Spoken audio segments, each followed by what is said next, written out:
Assalamualaikum warahmatullahi wabarakatuh. Selamat pagi anak-anak. Hari ini kita akan membahas tentang alat dan teknik dalam melukis.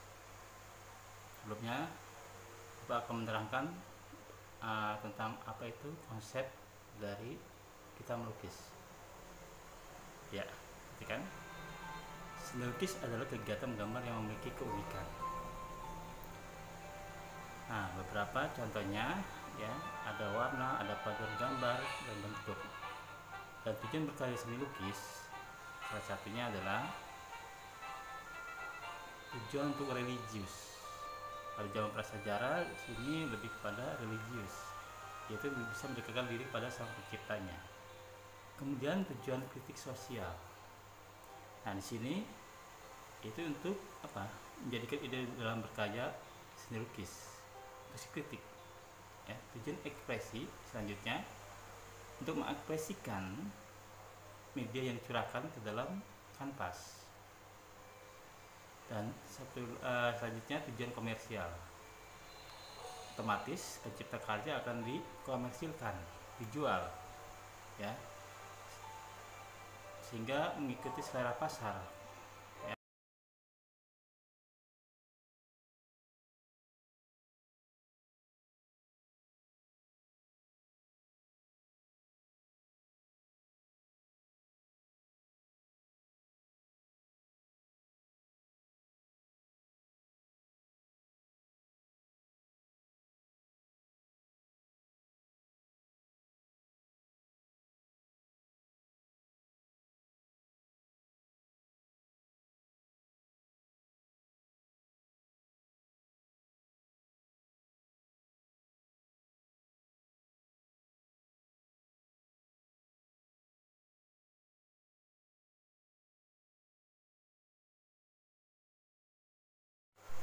Tema seni lukis. Nah, dalam melukis itu harus memiliki yang namanya tema. Untuk apa? Kita akan bagaimana kita membuat karya itu melihat manusia dengan penciptanya, manusia dengan manusia, manusia dengan alam sekitarnya, kemudian manusia dengan alam benda, dan terakhir adalah manusia dengan aktivitasnya, serta manusia dengan alam hayalnya. Berikut ini ada alat dan bahan yang digunakan dalam melukis. Perhatikan. Pertama ada kuas. Kuas itu terbagi menjadi dua, kuas cat air dan kuas cat minyak. Jika kuas cat air ini lancip ujungnya, sedangkan kuas cat minyak ujungnya adalah pipih. Ya. Selanjutnya, ya. Selain kuas bisa digunakan juga ada alat bantu, ya, untuk water brush untuk melukis. Jadi alat untuk melukis tidak hanya kuas, tapi dengan benda yang lain. Selanjutnya adalah pisau palet yang digunakan untuk melukis, ya, dengan bentuk-bentuk teknik kasar, teknik plakat, sehingga bentuknya lebih menonjol. Untuk pisau palet ada berbagai macam bentuk-bentuk pisau paletnya, ya. Kemudian selanjutnya kita akan beralih ke palet. Apa itu palet? Disebut dengan piring cat. Untuk mengolah warna, untuk mencampur warna sehingga warna tersebut lebih menarik dan beragam. Ya.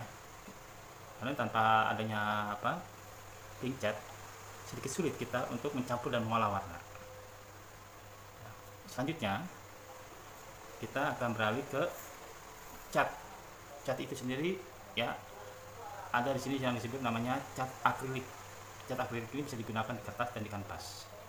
Bahan dari cat akrilik ini lebih kepada lentur, ya, sehingga bisa digunakan di baju, ya, di sepatu kita bisa melukisnya, dan berbagai macam warna untuk cat akrilik. Ada Winterstone, ya, ada Meris, ya, banyak keluaran dari cat akrilik, ya, sehingga kita bisa memilihnya. Ada berbentuk tube ataupun berbentuk botol. Selanjutnya kita bahan cat minyak. Bahan cat minyak ini digunakan hanya untuk di kanvas, ya, di kertas tidak bisa, ya. Dan di sini ada yang namanya linseed oil. Linseed oil ini bertujuan adalah untuk lebih mengeringkan, atau juga bisa untuk memberikan kesan supaya tidak dalam melukis itu lebih encer, linseed oil ya. Kemudian setelah ada alat untuk melukisnya, bahan untuk melukisnya, kita medianya. Untuk media kertas namanya sketchbook ya, untuk drawing ataupun digunakan untuk melukis cat air atau akrilik, sketchbook ya. Kemudian ada yang namanya kanvas. Kanvas itu khusus untuk melukis media cat akrilik dan cat minyak.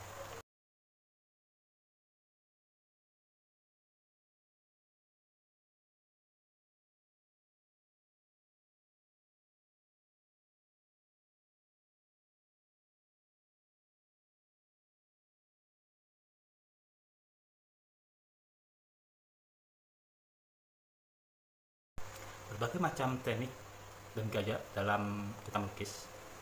Salah satunya adalah teknik akuarel. Teknik akuarel ini adalah teknik dengan menggunakan cat air dengan sistem transparan, ya, banyak air. Akuarel, teknik akuarel.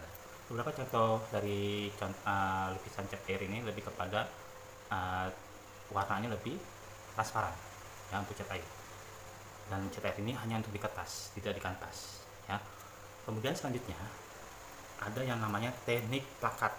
Teknik plakat ini digunakan untuk media kanvas, kertas, ya, dan catnya adalah cat akrilik ataupun cat minyak. Ya. Plakat itu memplakat, jadi menutup permukaan kertas dengan beberapa teknik bervariasi. Teknik plakat itu ada yang dengan menggunakan teknik pointillisme, ya, ada yang menggunakan teknik sapuan kuas, ya, sehingga lebih kepada warna lebih tajam untuk teknik plakat, menutup permukaan kanvas atau kertas. Selanjutnya teknik spray. Teknik spray ini adalah menggunakan teknik semprot dengan menggunakan apa? Pilok, ya. Pilok kalau di media kertas bisa kita gunakan pilok dengan media-media tambah yang lain, ya. Kalau mungkin di dinding itu bisa menggunakan yang namanya graffiti, yang mungkin graffiti dengan menggunakan spray atau semprot, ya. Selanjutnya teknik pointillisme. Teknik pointillisme ini bisa menggunakan berbagai macam media, bisa menggunakan pulpen, bisa menggunakan cat, ya. Dengan tekniknya adalah menggunakan titik-titik, paduan titik-titik sehingga membentuk suatu lukisan. Nah, teknik pointillisme ini dibutuhkan yang namanya kesabaran, karena tidak dengan berupa sapuan, berupa titik-titik saja sehingga membentuk suatu karya lukis. Selanjutnya adalah teknik tempera. Nah, teknik tempera ini menggunakan teknik dengan campuran dari kuning telur. Ya, tujuannya apa? Lebih mengkilapkan, yang memberikan kesan lebih kuat, lebih cerah, ya, lebih matang warnanya, sehingga dalam proses melukisnya lebih kelihatan warnanya lebih menarik untuk teknik tempera. Oke, selanjutnya adalah teknik kolase. Teknik kolase ini adalah menggunakan teknik menutup dengan menempel pada kanvas atau kertas dan dipadukan dengan teknik campuran, yaitu dengan cat, ya, kertas dalam satu karya. Kalau di sekarang disebut dengan gaya-gaya kontemporer, ya, dari campuran dari melukis antara melukis dengan menempel. Selanjutnya kita terakhir dengan menggunakan teknik mozaik. Teknik mozaik ini beda dengan teknik kolase. Teknik mozaik ini lebih kepada menempel-nempel bagi-bagi kertas berupa ornamen, baik bentuk geometris sehingga membentuk pola gambar. Ya, ini adalah teknik mozaik, ya. Oke.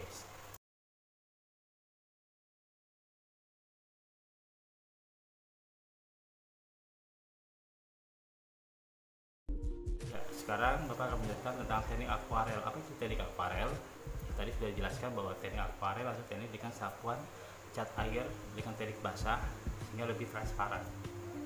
Tekniknya pertama adalah bisa menggunakan air pada bagian kertas, ya, dibiaskan kertas tersebut terlihat basah, ya. Kemudian kita ambil warna, kita sapukan pada bagian kertas yang kita ingin berikan warna. Misalnya kita warna langit itu dasar warna biru, ya, atau kita padukan dengan warna-warna lain, ya, tapi bentuknya tipis, transparan. Itu disebut dengan teknik akuarel, sehingga membentuk pola-pola bentuk warna yang kita inginkan. Sapuannya sangat tipis sekali, ya, tidak menutup permukaan kertas, karena teknik akuarel ini lebih banyak ke bermain dengan cita rasa transparan warna. Oke.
Selanjutnya kita akan lihat ya namanya dengan demo teknik plakat.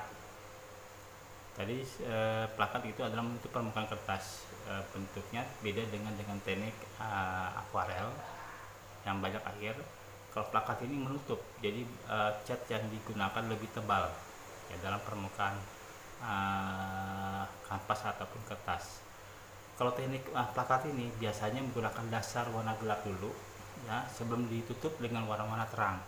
Contohnya pada ketika kita membuat atau melukis pohon ya daun, kita warnai dasar dulu warna hijau tua, hijau lebih gelap ya, hijau lebih gelap kita ratakan, kemudian nanti kita tutup dengan warna hijau muda, lebih muda lagi bahkan sampai warna kuning, sehingga membentuk pola-pola bentuk dimensi warna ya. Perhatikan pada contoh demo melukis ini dengan teknik plakat ya.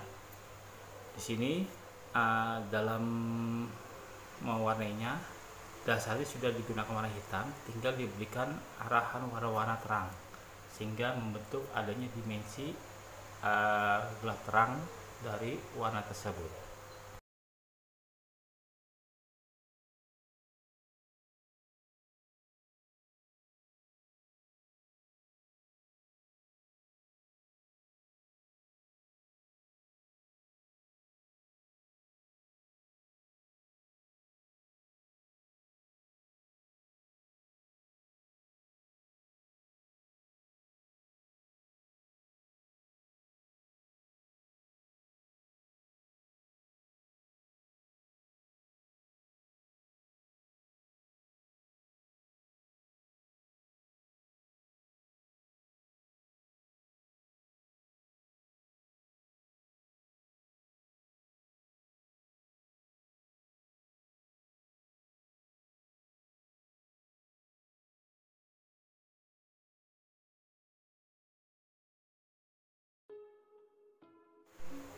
Teknik pointillisme.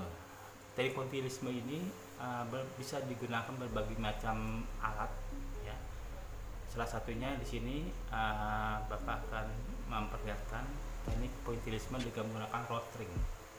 Rotring dari ukuran 01 sampai 08 bisa digunakan.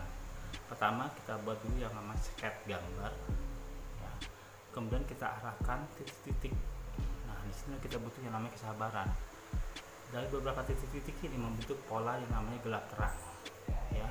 Jadi akan tahu letak di mana gelap dan di mana terangnya dengan titik tersebut. Semakin banyaknya titik yang dikumpulkan akan membentuk gelap ya. Semakin titik sedikit ya itu akan membentuk yang namanya cahaya atau terang. Nah, di sini mungkin bisa dalam berkarya pointillisme ini bisa beberapa hari kita gunakan dan dibutuhkan yang namanya kesabaran, dan titik ini harus benar-benar telaten karena ketika menggunakan rotring atau pulpen itu mungkin sedikit kurang lebih bisa seminggu ya, jika kita benar-benar telaten.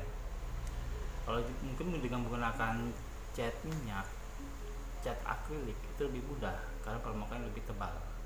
Sedangkan di sini kelebihan dari dengan rotring itu ada dimensi-dimensi yang terlihat kesan tidak rata ya, kesan batu ya dengan teknik pointillisme ini, sehingga lebih menarik untuk teknik pointillisme dengan menggunakan alat rotring.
Ya, selanjutnya ini ada yang namanya teknik spray brush dengan menggunakan pilok.